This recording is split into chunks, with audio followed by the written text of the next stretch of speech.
سوال ہے کہ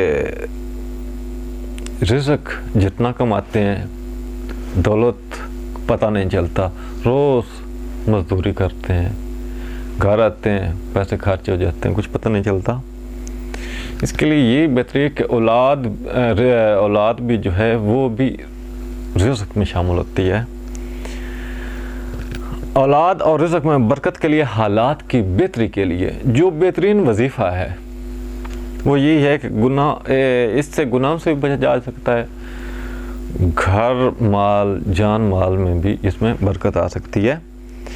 اس کے بہتر یہ ہے کہ وہ کثرت سے استغفار کریں۔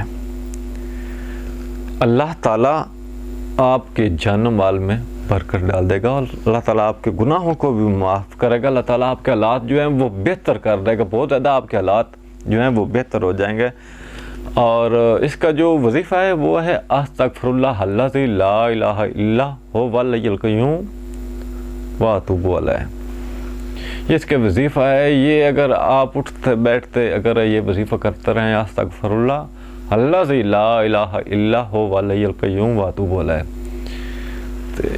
اس کے آپ کے جو گناہ ہیں وہ معاف ہوتے جائیں گے اور آپ کے جو مال نامہ میں اس میں نیکیاں لکھی جائیں گی اور آپ کے گھر بار میں بھی جو برکت آ جائے گی، خوشحالی آ جائے گی۔ اللہ تعالیٰ آپ کو دولت سے نواز دے گا اور آپ کی تمام پریشانیاں جو ہیں وہ ختم کر دے گا۔ اس کے علاوہ بچے کو دودھ دیتے وقت اگر ہم بستری کرنا